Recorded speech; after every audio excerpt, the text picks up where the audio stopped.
사람이 죽기 직전에 가장 하고 싶은 말을 유언으로 남기지 않습니까? 우리 하나님께서 창세기 1장 1절부터 요한계시록까지 말씀하신 다음에 당신께서 꼭 하고 싶은 말씀을 계시록 22장 6절부터 남기지 않았을까? 마치 하나님의 유언장처럼 들리는 너무나 귀한 말씀들이 앞으로 6절부터 21절까지 남아 있습니다. 그래서 우리가 세 가지 핵심입니다. 세 가지 핵심인데 성경 전체의 유언적 결론이 뭐냐? 내가 반드시 속히 오겠다라는 말씀이 22장에서 세 번이나 등장합니다. 한번 찾아볼까요? 우리가 어디 나오는가? 자, 7절 오늘 본문에도 보라 내가 속히 오리니, 12절 보라 내가 속히 오리니, 20절 내가 진실로 속히 오리니. 이 세 번이나 똑같은 말씀을 이렇게 반복하고 있는 이유가 뭘까요? 우리 삶의 목표는 예수님의 재림을 준비하는 것이기 때문입니다. 그래서 이 예수님을 재림을 준비하기 위해서 우리가 꼭 필요한 것이 뭘까요? 말씀을 지켜야 합니다. 순종의 축복이에요. 그래서 오늘 우리가 말씀을 지키는 자가 복이 있으리라. 오늘 7절 말씀, 본문 말씀이죠. 말씀을 어떻게 해야 지킬 수가 있습니까? 예수님의 생명수, 22장 17절 말씀에 생명수를 마셔야 한다. 주님께 갈급하여 주님과 연합하여 주님과 함께 생명을 누리는 자만이 말씀을 지킬 수가 있고, 말씀을 지키는 자만이 마지막 때까지 예수님의 재림을 준비하며 이긴 자가 될 수가 있다라는 말씀이 계시록의 결론입니다. 자, 오늘 본문 6절 읽겠습니다. 그가 내게 말하기를 이 말은 신실하고 참된지라. 이 말이 단수로 되어 있지만 헬라어 원어에는 말들로 되어 있습니다. 복수죠. 그러므로 이 말은 지금 바로 5절 말씀이 아니라 요한계시록 1장 1절부터 지금까지 한 모든 말이 뭐하다? 신실하고 참되다. 신실이 뭐라고 친절하게 적어 놓았습니까? 피스토스. 피스토스가 뭐죠? 믿는, 그죠? 믿는 거죠. 믿는다는 뜻이 뭐죠? 신실한, 충성된, 진실된. 이게 피스토스, 참된, 알레디노스. 알레디노스는 정말 거짓이 없는 참된 진리라는 뜻이에요. 그래서 알레데이아가 진리입니다. 진리. 그래서 여러분, 오늘 이 말씀이 뭐죠? 우리 이때까지 요한계시록 1장 1절부터 지금까지 5절까지 한 말씀이 조금도 거짓이 없는 정말 진실되고 참된 진리의 말씀이다. 아니, 우리가 어떻게 이 말씀이 진실된 말씀이고 거짓이 없는 참된 말씀이라는 것을 알 수가 있습니까? 이 말씀을 주신 분이 누구예요? 예수님. 예수님이 진실되고 참된 분이시기 때문이죠. 자, 우리 계시록 19장 11절 시작. 또 내가 하늘이 열린 것을 보니 보라 백마와 그것을 탄 자가 있으니 그의 이름은 충신과 진실이라. 그가 공의로 심판하며 싸우더라. 여러분, 친절한 용주시가 또 이렇게 이렇게 표시가 됐죠.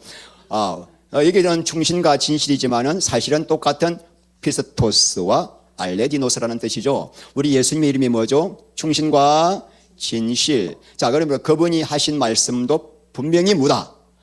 그래서 우리가 요한계시록이 왜 진실되고 참된 말씀인가? 그 말씀을 하신 분이 누구기 때문에, 예수님이 어떤 분이시기 때문에 진실하고 참된 말씀이기 때문에, 그러므로 여러분 요한계시록 모든 말씀은 반드시 뭐다? 성취가 될 것이기 때문에 이 말씀을 두렵고 떨림으로 지켜야 한다는 것이 오늘 성경의 결론입니다. 본문의 결론입니다. 반드시 지켜야 한다. 그래서 7절 말씀에 이 두루 마리의 예언의 말씀을 지키는 자는 복이 있다.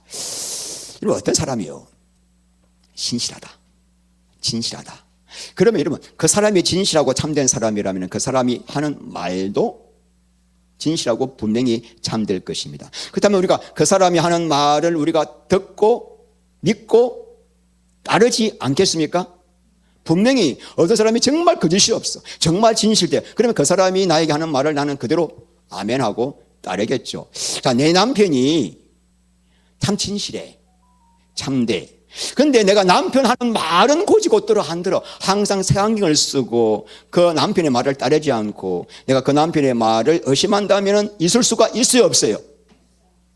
없죠. 내가 지금 남편 말을 다 듣지 않고 따르지 않고 의심을 하면서 듣는다면 분명히 남편이 진실되고 참된 사람이지 않기 때문이겠죠. 자, 그렇다면 우리가 예수님을 믿는다고 하면서 예수님의 말씀에 순종은 안 된다라고 하는 게 가능합니까? 안 가능합니까? 안 가능하죠. 예수님을 믿는데 예수님이 어떤 분이십니까? 하나님의 그 말씀에 순종하기 위하여 이 땅에 이 낮고 낮은 육신의 몸을 입고 오셔서 정말 죽기까지 순종하고 충성하신 분. 나 같은 이 신용주를 구원하시기 위하여 십자가에서 피 흘려 죽으시기까지 나를 사랑하신 사랑의 하나님, 그것도 우리 하나님 예수님은 어떤 분인가? 말씀 하나로 천지를 창조하신 전능하신 하나님.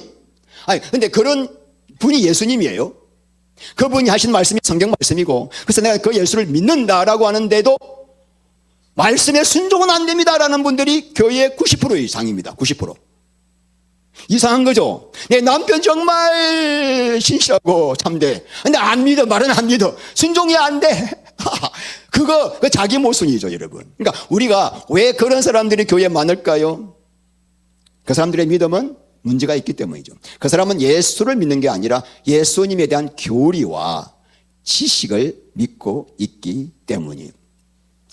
자, 여러분, 예수님을 믿습니까? 예수님을 믿는다는 게 사람들은 대부분 예수님은 하나님의 아들이시오, 나를 위해 십자가에서 피 흘려 죽으신 동정녀 탄생하신 그 사도신경의 그 교리를 지식으로 믿고 나 예수를 믿는다라고 생각하는데, 그거는 야고보서 2장 19절 말씀에 귀신도 갖고 있는 믿음이죠. 야고보서 2장 26절 영혼이 없는 몸이 죽은 것 같이 행함이 없는 믿음은 죽은 믿음이라. 그러니까 내가 교리로 지식으로 예수를 믿고 있는 사람들은 절대로 순종이 안 됩니다. 행함이 따라오지 않습니다. 그 사람은 뭐기 때문에? 죽은 믿음을 가지고 있기 때문에. 그러니까 교회 대부분의 사람들이 지식적으로 믿고 있는 거죠. 그래서 뭐죠? 구원받을 수 없는 믿음을 갖고 있는 겁니다. 우리는 예수님의 무엇을 믿어야 할까요?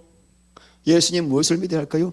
예수님의 인격 그 자체를 믿어야 합니다. 무슨 말이냐면은, 자, 제가 날마다 복음을 전하고 있습니다. 예수님 하나님의 아들이 나를 위해 십자가에 피 흘려 죽으셨다는 십자가 복음을 전하면서 왜 죽으셨는가에 대한 이유를 쭉 말씀을 드립니다.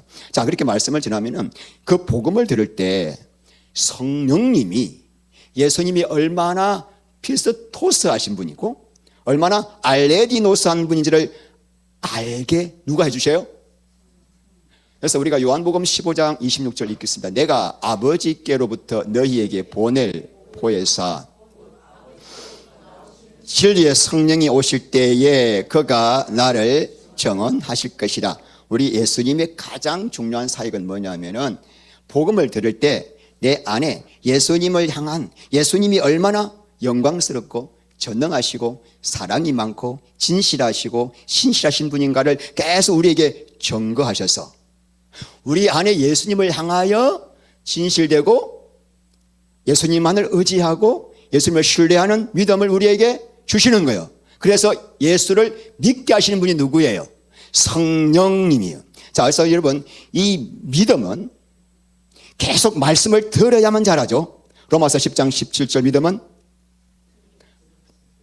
들으면서 하고, 들음은 그리스도의 생명에 대한 말씀을 들을 때만. 제가 이 자리에서 여러분들에게 아무리 축복의 말씀, 예언의 말씀, 치료의 말씀 소용없습니다. 그리스도의 생명의 말씀을 들어야만 성령님은 생명의 말씀을 가지고 우리 안에서 역사하셔서 믿음이라는 이 보배로운, 베드로후서 1장 1절 보배로운 믿음을 주시는 거예요. 그러니까 내 안에 나 보배가 없어. 나는 가진 돈도 없어. 백도 아무것도 없어. 그런데 이상해도 예수님을 향한 신실하고 진실된 믿음이 생기면은 이 세상에서 가장 복된 자예요. 누구도 부러워할 필요 없습니다. 보배로운 믿음. 나는 예수님을 그냥 지식으로 알고 있어. 정말 불쌍한 사람이에요. 불쌍한 사람. 주님이 데리고 갈 수가 없습니다. 나는 우리 아내를 문경욱이가 내 아내라는 것을 알고 있어. 믿고 있어. 그 부부가 아니에요. 부부는 영혼, 육의 사랑으로 하나 되어서 온전히 연합해야 부부죠. 나 예수님이 나의 구주인 걸 알고 있어. 아무 소용없다니까요, 그거. 그게 우리를 영생으로 인도하지 못한다니까요. 그래서 베드로 전서 1장 8절 9절 예수를 너희가 보지 못하였으나 사랑하는도다. 이제도 보지 못하나 믿고 말할 수 없는 영광스러운 즐거움으로 기뻐하니 믿음의 결국 곧 영혼의 구원을 그러니까 차건 교리를 믿는 게 아니라 이 복음을 들을 때 깨닫게 된 주님의 사랑 때문에 한 번도 예수를 본 적이 없는데도 내 안에 예수님을 향한 믿고 말할 수 없는 영광스러운 기쁨이 솟아나고 신실되고 진실된 믿음이 생길 때 그 믿음으로 예수를 믿어야 영혼의 뭘 받는다? 내 안에 예수님을 향한 말할 수 없는 신실한 뜨거운 그런 감정이라 할까? 그런 마음이 없다면 그 사람은 뭐죠? 지금 바리새인. 교회는 열심히 다니고 직분 받았다 하더라도 다 가짜예요. 구원이 뭐예요? 구원이란 관계의 회복이에요. 어떤 관계? 믿고 말할 수 없는 영광스러운 즐거움으로 기뻐하며 완전히 막 하나 되고 싶어서 견딜 수 없는 그 관계로 회복하는, 내 삶을 다 드려도 전혀 의심하지 않고 따라갈 수 있는 관계, 그게 구원받은 자죠. 그러니까 교리 믿어가지고 이 믿음을 가질 수가 없는 거죠. 이렇게 예수님을 전인격적으로 사랑하고 신뢰하게 되면, 다른 말로 참 믿음 갖게 되면은 순종은 저절로 따라오게 된다. 마태복음 7장 21절 나더러 주여 주여 하는 자마다 천국에 다 들어갈 것이 아니요 오직 아버지의 뜻대로 행하는 자라야 들어가리라. 이 무슨 말씀이죠? 예수 믿는 자는 반드시 아버지 뜻대로 순종하게 되어 있다 이 말이죠. 누구 말씀이죠? 예수님 말씀이죠. 그러니까 나 예수는 믿는데 말씀하고는 상관이 없어. 난 내 쪼대로 살아. 그래서 예수 믿는 게 아니죠. 내 아내가 등기부등본에 배우자로 되어 있는 것 정도 아는 것밖에 아니죠. 그죠? 그래서 여러분 요한복음 14장 23절 말씀에 나를 사랑하는 자는 내 말을 지키리니, 아내를 사랑하는데 아내가 나한테 뭐 이렇게 일을 시키면은 짜증내고 투덜투덜하고 그냥 더러워서 합니까? 기쁨으로 합니까? 사랑하면은, 군대에서는 안 그러죠. 군대에서는 빠따 맞을까봐 진짜 더러워서 하잖아요. 그냥 굴종. 그러나 이 주님과의 사랑 안에서는 성경 말씀이 그냥요 지켜지게 된다. 그래서 우리가 말씀은 지켜지는 거다. 참 믿음을 가지면은 참 순종은 따라오게 된다. 근데 여러분 많은 목회자들이요 이 말씀을 절 때 내가 들어보면은 믿음과 이 송화를 별개의 것으로 가르칩니다. 그러니까 구원받고 난 다음에 믿음 좋은 직분자들, 제자들, 전도사, 목사들만 말씀에 순종하고 말씀을 따라가고, 그래서 구원은 받지만 송화는 아주 특별한 사람들만이 걸어가는 거라고 이야기를 하는데 비성경적 가르침이 왜 그렇게 가르칠까요? 그 사람들은 믿음을 교리로 알고 있기 때문이에요. 교리로 아니까 믿음을 가졌는데 순종이 안 되는 거예요. 순종은 별도구나. 믿음 없어. 나 순종 안 하는데 너 교회 다니고 예수 믿나? 그럼 천국 간다. 이건 거짓말이라는 거죠. 제가 볼 때는 그럴 수가 없는 거죠. 자, 우리 로마서 6장 17, 18절 하나님께 감사하리로다. 너희가 본래 죄의 종이더니 너희에게 전하여 준 바 교훈의 본을 마음으로 순종하여 죄로부터 해방되어 의에게 종이 되었느니라. 이런 잘 보세요. 누가 죄로부터 해방되어 예수님의 종이 될 수 있는가? 구원받을 수 있는가? 하나님의 법을 마음으로부터 순종하는 사람. 아직도 내가 말씀을 지키고 싶지도 않고 억지로 그냥 지키고 있다면 구원받은 자가 아니다 이 말이죠. 마음으로 순종되는 자, 원래 죄의 종이지만 마음으로 순종되는 자가 뭐 하는 사람이다? 하나님의 의에게 종이 돼. 그러니까 믿음과 성화는 분리될 수 있습니까? 없습니까? 믿음과 성화가 분리될 수 있어요? 없어요? 자, 참 믿음 가진 자는 반드시 성화의 길을 걷게 되고, 성화의 길을 걷는 자는 반드시 구원의 완성을 이루게 된다 이거죠. 그래서 오늘 계시록 첫째 이 첫 부분에서 뭐라 그랬는가? 이 말씀은 신실하고 참되다 그랬죠. 왜 그래요? 계시록 말씀은 우리가 지켜야 하는 영원한 진리의 말씀이기 때문이죠. 그러므로 여러분 계시록을 지금 초대교인들이 로마 제국으로부터 압제와 핍박을 받고 있으니까 너무 고통스러우니까 그 고통을 잠시라도 잊게 하려고 야 하늘이 있다, 천국이 있다 라고 진통제 먹이고 마취제를 주려고 쓴 글이 아니다 이거예요. 이 공산주의에서 종교를 아편이라 그래요. 현실이 너무너무 힘드니까 야 천국 있다, 하나님 있다, 이 고통을 좀 참고 견디라라고 만든 거다. 그게 아니라는 거예요. 진짜 요한계시록은 우리의 영원한 운명을 결정짓는 말씀이기 때문에 반드시 지켜야 하는 말씀이다. 지켜도 좋고 옵션이 아닙니다. 필수입니다.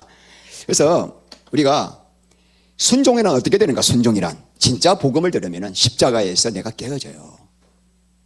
내가 죽었다니까요. 예수님이 죽은 건 내가 죽은 거구나. 얼마나 내가 더러운 죄인이면 나를 위해 죽으셨을까. 그래서 주님을 향한 절대적인 신뢰, 신실한 뭐가 생깁니까? 참 믿음이 생기죠. 그래서 어디요? 저절로 순종이 되어진다라는 것이 성경의 가르침입니다. 자, 그 다음 절 말씀 6절 읽겠습니다. 주 곧 선지자들의 영의 하나님이 그의 종들에게 반드시 속히 되어질 일을 보이시려고 그의 천사를 보내셨도다. 왜 하나님이 요한에게 천사를 통해서 계시록을 보내셨는가에 대한 이유를 설명하고 있습니다. 자, 여기서 종들이란 그의 종 있죠. 이 종들이란 교회의 지도자뿐만 아니라 모든 시대를 살아왔던 모든 성도들 다 포함하고 있습니다. 자, 왜 하나님께서 천사를 통해서 요한계시록을 교회 성도들에게 알려주셨는가? 제가 지났죠. 이유, 반드시 속히 되어질 일을 보이시기 위하여. 속히 될 일. 자, 이 속히 될 일이 뭐냐면은 시간적 가까움이 아니고 이 사건이 요한계시록에 기록된 사건이 1000년 뒤에 있을지 2000년 뒤에 있을지 10,000년 뒤에 있을지는 모르지만은 하나님의 때가 되면은 카이로스가 되면은 지체 없이 순식간에 이 예언의 모든 말씀들이 한순간에 급작스럽게 성취가 될 것이다.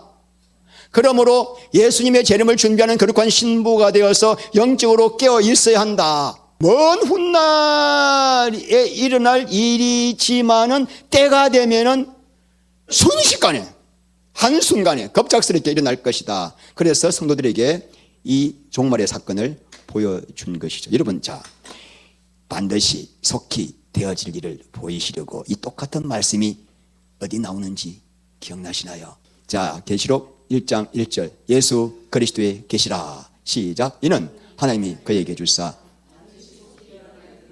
종들에게 보이시려고 그의 천사를 그종 요한에게 보내어 알게 하십니다. 여러분, 제가 표시했죠. 반드시. 이게 이 말씀과 이 앞의 말씀이 헬라어 토시 하나 안 틀리고 똑같습니다. 자, 시작과 끝에 똑같은 문장을 배치하는 문학적 기법을 뭐라 그러죠? 네, 수미 쌍관법. 수미 쌍관법을 언제 사용하죠? 아주 중요한 내용을 독자들에게 강조하여 심령에 각인시키기 위해서 사용하는 강조 용법이죠. 자, 요한계시록 1장 2절에서 썼던 이 말씀을 이제 마지막 끝에 가서 22장 6절에서 똑같은 말씀을 사용하신 이유가 뭘까요? 왜 이렇게 이야기할까요? 우리는 이게 먼 훗날 일이라고 생각하니까 영적으로 안이해져요. 아이고, 2000년 돼도 안 왔네. 앞으로 1000년 뒤가 돼도 안 올 것 같아. 그런 마음이 드는 사람 있죠. 그래서 우리 데살로니가전서 5장 1절 읽겠습니다. 형제들아, 때가 시기에 그랬어. 도둑같이 이를 줄을 너희 자신이 자세히 알기 때문이라. 그들이 평안하다 안전하다 할 그때에 임신한 여자에게 해산의 고통이 이름과 같이 멸망이 갑자기 그들에게 이르니 결코 설마 이렇게 평안하고 이렇게 아무 일이 없을 때 예수님 오시겠냐?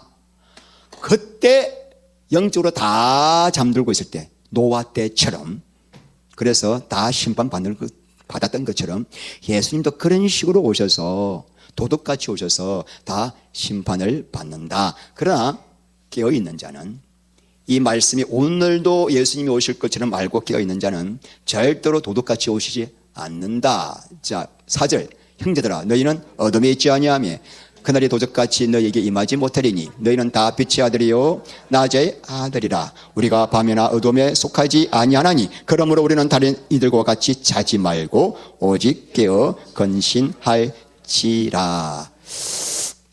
오늘 본문의 말씀 보면은 여러분 좀 자세히 보시게, 자, 주 곧 선지자들의 영의 하나님 되어 있죠. 우리가 아까 봤던 말인데 좀 자세히 보세요. 선지자, 그냥 주 하나님이 하지 않고 주 곧 선지자들의 영의 하나님 되어 있죠. 그런데 원어를 보면은 영들입니다. 영들로 복수입니다. 그렇다면 선지자들은 일단 우리가 뭐라고 생각되죠? 신약과 구약의 모든 성경을 기록한 하나님의 종들을 말하죠.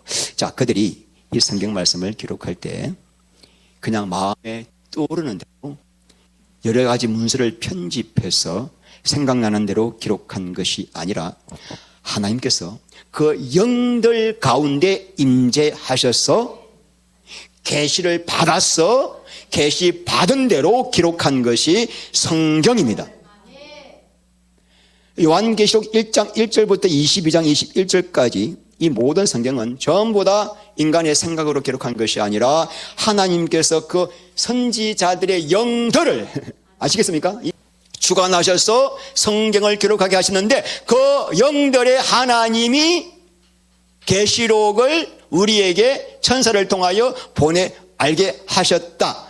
자, 그러므로 이러면 중요한 게 뭐냐?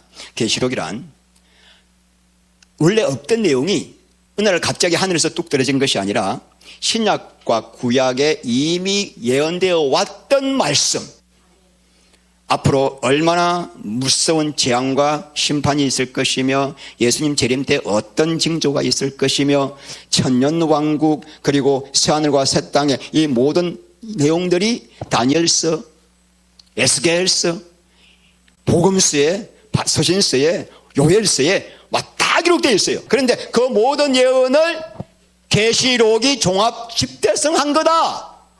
우리가 이걸 통해서 야, 이 성경은 전부 다 성령의 감동으로 기록한 글이구나, 이게 막 믿어져요. 창세기부터 요한계시록까지 전부 다 한 영들의 가운데 성령님 하나님의 역사하셔서 성경을 기록한 것이기 때문에 이 말씀이 읽다 보니까 하나도 모순이 안 돼. 그리고 주제가 예수 그리스도예요. 창세기 1장 1절부터 예수 그리스도예요. 3장을 봐도 예수, 5장을 봐도 아벨을 봐도 예수, 셋을 봐도 예수. 그래서 이 말씀을 제대로 읽게 되면 말씀에 무릎을 꿇게 됩니다. 떨려요. 그래서 여러분, 자, 오늘 그 다음 절 봅니다. 7절 시작. 보라, 내가 속히 오리니 이 두루마리의 예언의 말씀을 지키는 자는 복이 있으리라 하더라. 자, 6절은 천사가 한 말입니다. 7절은 누가 한 말이죠? 여러분 성경책 보십시오. 빨갛게 되어 있죠. 누가 한 말이에요? 예수님이 직접 하신 말씀입니다. 내가 속히 오리니 엘코마이 타퀴, 따라서 엘코마이 타퀴. 엘코마이는 가다 오다 이렇게 같은 뜻이에요. 다른 뜻이 타퀴는 뭐냐면 적시, 속히라는 말인데 이 말이 적어놨죠. 몇 번 나온다? 5번 나온다. 아까 우리 3번은 봤죠. 근데 이 형태의 문법 시제가 뭐라고요? 현재형입니다. 현재형. 미래에 일어날 일인데 너무나 확정적으로 반드시 일어날 일을 할 때 현재형입니다. 우리 예수님께서 나 언제 한 몇천 년 뒤에 갈게 이게 아니라 나 지금 이미 출발했어. 지금 오고 계셔요. I'm coming. 현재형이라는 게 헬라어 현재형. 지금 가고 있는 중인데 이제 때만 되면은 내가 곧 도착하여서 성경의 모든 이 계시록의 예언의 말씀을 그대로 심판을 진행할 것이다. 우리는 여러분, 제가 결론 얘기입니다. 우리는 오늘 오실 것처럼 살지 않는 사람, 그 사람 문제 있어요. 내가 오늘 열심히 오실 것처럼 항상 끼어 있지 않는 사람, 그 사람은 계시록 말씀을 지키는 자가 아닙니다. 자, 오늘 말씀의 본문입니다. 이 두루마리의 예언의 말씀을 지키는 자가 뭐가 있다. 자, 여러분 몇 번째 복일까요? 이게 6번째입니다. 이제 남은 게 22장 14절. 자기 두루마기를 빠는 자들이 복이 있도다. 칠복을 우리 요한계시록 끝나기 전까지 다 암송대를 할 겁니다. 마지막 때는 다 나왔어. 첫째 복, 둘째 복, 아멘. 예. 치매가 안 걸리려면은 얼마나 은혜롭습니까? 그 말씀의 깊이를 묵상하면서 여러분, 자, 근데 이 두루마리 예언의 말씀을 지키는 자들이 복이 있도다. 이거 어디서 또 들은 말씀이죠. 계시록 1장 3절 첫째 복. 이 예언의 말씀을 시작에 있는 자와 듣는 자들과 그 가운데 기록한 것을 지키는 자들이 복이 있나니 때가. 근데 여러분, 그 말씀과 이 말씀 차이가 있죠. 여기는 지금 뭐가 없다? 있는 자와 듣는 자들이 빠져 있습니다. 왜 그래요? 이미 다 읽고 들었기 때문이죠. 이제 우리는 지키는 자들이에요. 여러분, 이제 여러분들 남은 건 이제 지키는 이 문제만 남아 있습니다. 그러니까 여러분, 오늘 아무리 계시록 말씀을 듣고 여러분들의 성경의 말씀을 듣고 설교를 듣고 읽어도 그 말씀이 내 안에 새겨져서 말씀이 지켜지지 않는다면은 오늘 말씀 보세요. 복이 없다. 복이 지키는 자만 복이 있기 때문에 지키지 않으면 복이 없다는 말은 뭘까요? 천연왕국 수하늘과 새 땅 못 들어간다 이거예요. 계시록 복은 그거예요. 먹고 잘 사는 복이 아닙니다. 성경에서 말하는 복은 예수 그리스도의 생명을 누리는 게 복이요. 그 복을 누려서 이 땅에서 천국을 누리고 그 자만이 새하늘과 새 땅을 들어간다는 것이 성경 말씀이죠. 여러분, 앞에서 제가 예수를 믿노라 하면서 순종이 안 되는 사람들 특징이 뭐라 그랬습니까? 예수를 뭐로 믿는다? 교리로, 지식으로 믿는다 그랬죠. 근데 여러분, 말씀에 순종하지 않는 또 하나의 이유가 뭘까? 오늘 그 부분을 좀 제가 마지막으로 이야기하겠습니다.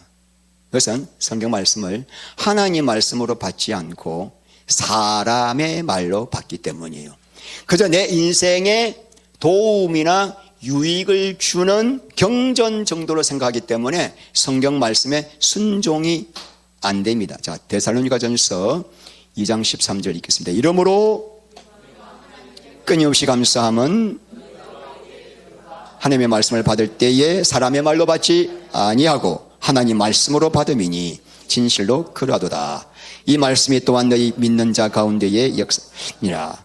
데살로니가 교인들이 심령이 변화되고 말씀만 던지면은 그 말씀이 심령에서 막 역사하여 죄를 이기고 세상을 이기고 변화가 되더라는 거예요. 막 전도를 하고 왜 그런 것들만 그 사람들 말씀을 들을 때 사람의 말씀 말로 받지 아니하고 하나님 말씀으로 받다.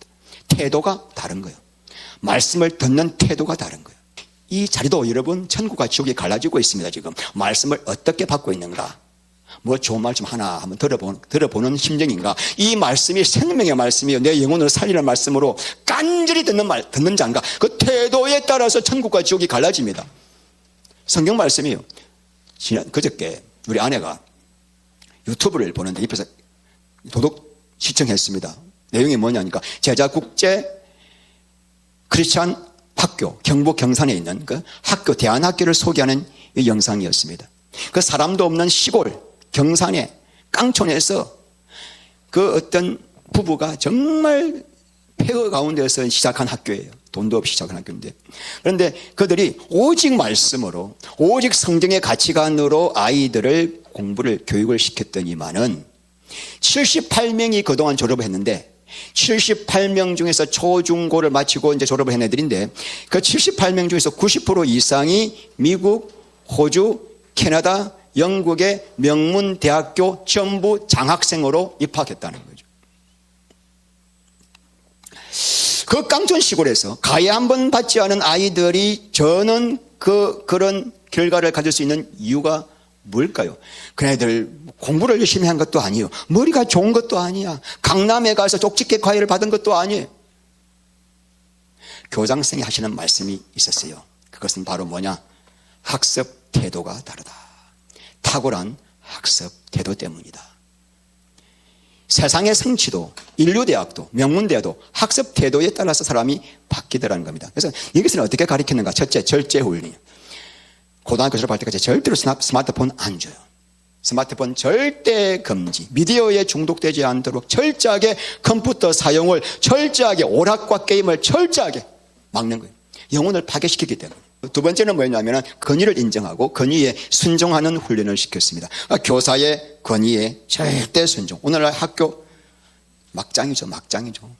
학부모 때문에, 그 전교조 때문에 다 그런 거 아닙니까? 그리고 건의에 순종하는 훈련을 철저히 시킴으로써 목적이 뭐죠? 그 자만이 하나님께 순종하는.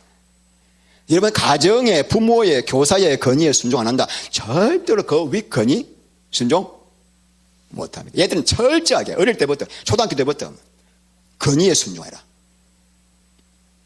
훈련시켰던 거예요. 세 번째는 뭐냐면은 인성훈련이에요. 내가 사는 이 목적이 뭐냐? 내 잘 먹고 잘 살기 위해서가 아니라 전부 다 다른 사람을 섬기기 위한 뚜렷한 목적의식을 어릴 때부터 계속 섬겨가지고 서로가 토요일마다 새벽 5시에 목욕탕 가가지고 서로가 윗사람이 아래 사람을 등을 애를 벗겨줘요.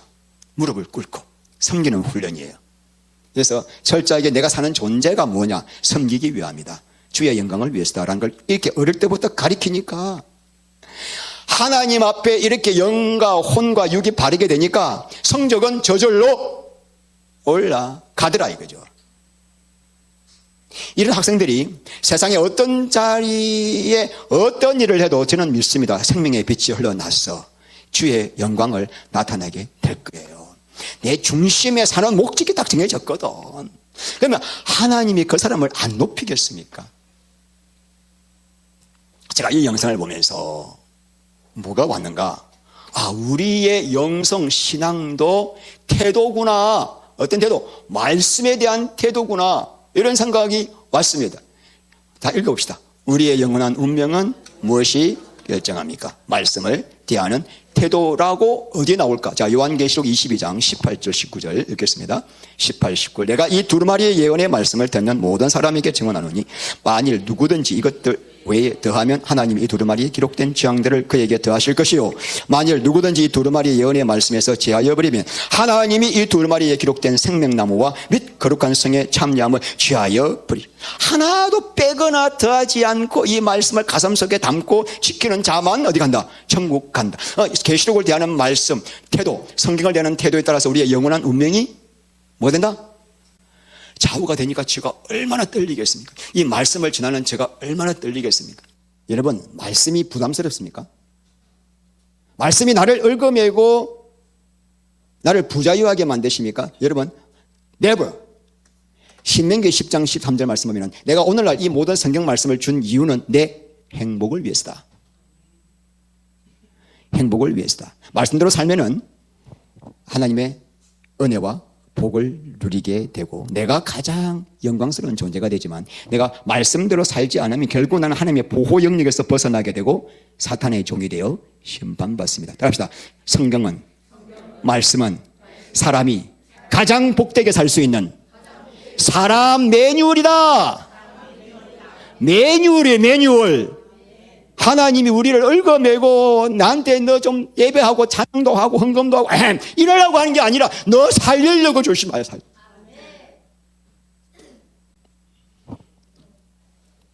로마서 6장 16절 너가 누구에게 순종하든지 순종하는 자의 종이 되는 줄 알지 못하느냐. 혹은 죄의 종으로 사망에 이르고 혹은 순종의 종으로 의에 이른다. 죄를 지으면은 사망이다. 근데 말씀에 순종이 되면은 의에 이른다 말이 뭐죠? 구원받는다. 그러니까 여러분, 구원, 저는 절대로 행위 구원이 아닙니다. 절대로 믿음으로 구원받습니다. 근데 그 믿음이 뭐예요? 행함이 따라오는 믿음이다.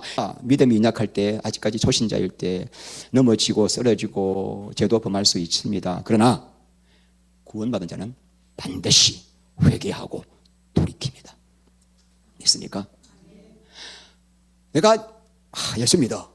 막 하나님 몰래 살짝 죄를 지어. 근데 징계가 없네. 징계가 없으면 히브리서 12장 8절에 사생하여 버림받은 자. 징계가 없다.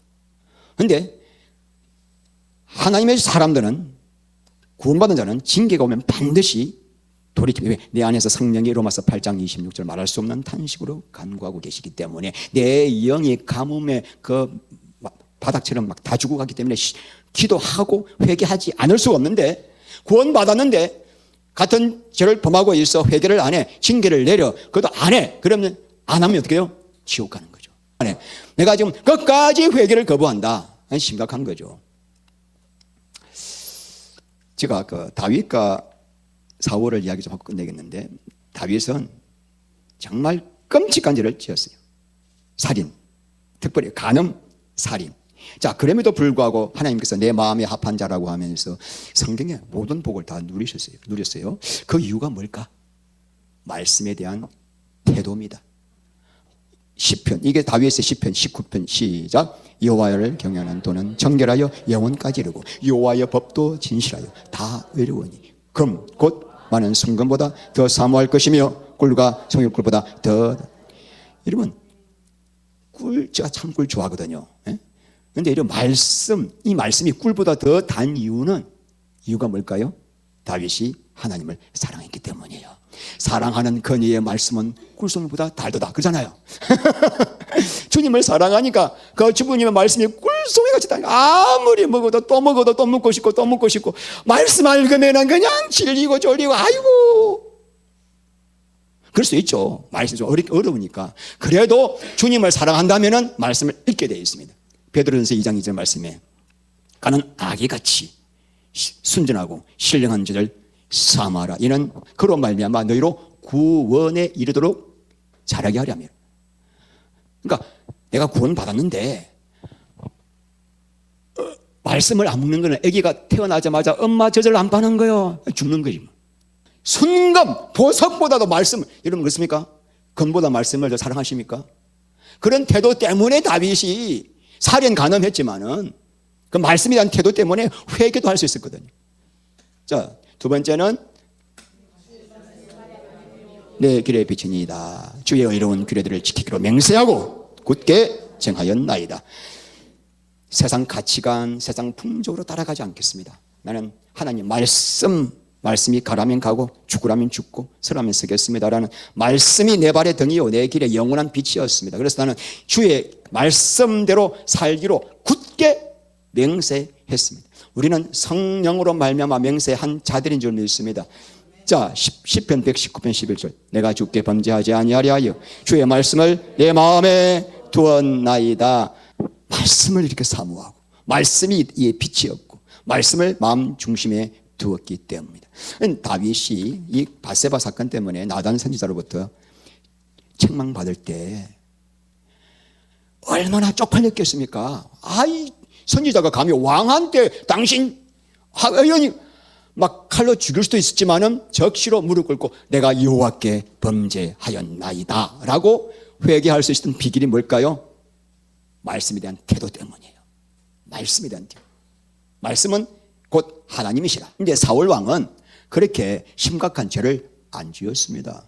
기껏해야 사무엘 선지자가 와서 제사를 지내야 되는데 좀 블레셋이 쳐들어오고 제사를 지내가서 지낸 뒤에 전쟁해야 되는데 사무엘이 안 오니까 마음이 급해가지고 내가 왕인데 하고 자기가 제사를 먼저 드린 죄.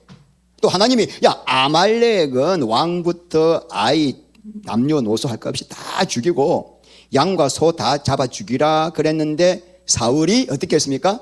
그 아가 왕을 죽이지 않고 사로잡아 왔고 양과 소는 토실토실한 것들만 남겼단 말입니다. 왜 남겼냐니까 하나님께 제사 드리려고. 야 거짓말이겠지만 그러니까 우리가 볼 때는 뭐 썩 큰 죄는 아닌데 왜 하나님은 사울을 버리셨습니까? 사울의 말씀에 대한 태도입니다. 말씀을 가볍게 얘기해요. 사무엘이 그렇게 지적해도 변명합니다. 그래서 왕이 여호와의 말씀을 버렸으므로 여호와께서도 왕을, 내가 말씀을 버리면 하나님 나를 버리는 거예요. 얼마나 무섭습니까? 말씀이 하나님이시기 때문이죠. 그래서 사울과 다윗을 비교하면 사울은 겉보기에는 가벼워요. 제사월권 뭐 전리품. 그리고 다윗은 끔찍한 죄를 지었습니다. 그런데 범죄 후에 사울은 끝없이 변명을 해요. 합리화합니다. 다윗은 적극적으로 엎드립니다. 내가 여호와께 죄를 범하노라.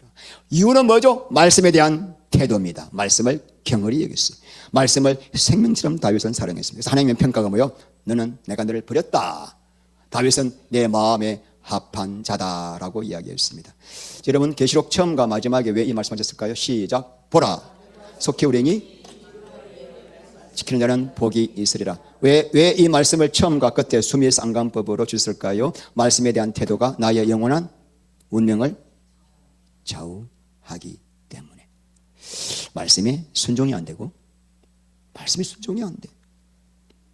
그리고 계속 같은 죄에 계속 반복해서 넘어지고 있다면 그 이유가 뭘까요? 첫 번째, 진실된 믿음이 아니라 교리적 믿음을 가지고 있기 때문에. 두 번째, 말씀을 가볍게 여기고 세상 말로, 사람 말로, 인간 말로 여기기 때문이에요. 그래서 여러분, 나는 지금 말씀을 어떻게 대하고 있습니까? 하루도 말씀을 먹지 않으면 살 수 없는 그런 마음으로 날마다 말씀을 생명의 떡으로 먹고 있습니까? 아니면은 안 먹어도 잘 사는 간식 정도로 생각하고 있습니까?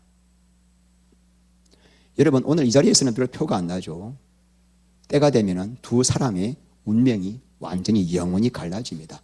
말씀에 대한 태도입니다. 마지막으로 여러분들이 건면합니다. 여러분, 구원을 받았든 안 받았든 날마다 일단 말씀을 읽으셔야 돼요. 묵상해야 돼요. 내가 말씀을 읽고 난 다음에 이제 어떻게 해야 되죠? 기도해야 됩니다. 왜 기도해야 되죠? 말씀을 읽고 기도 안 하면 또 바리새인 됩니다. 그 말씀 가지고 나면 판단이 나고, 이 말씀이 내 안에서 이루어지게 하옵소서. 말씀의 핵심이 뭐죠? 하나님 사랑, 이웃 사랑이죠. 하나님 사랑, 이웃 사랑이 내 안에 이루어지게 하옵소서.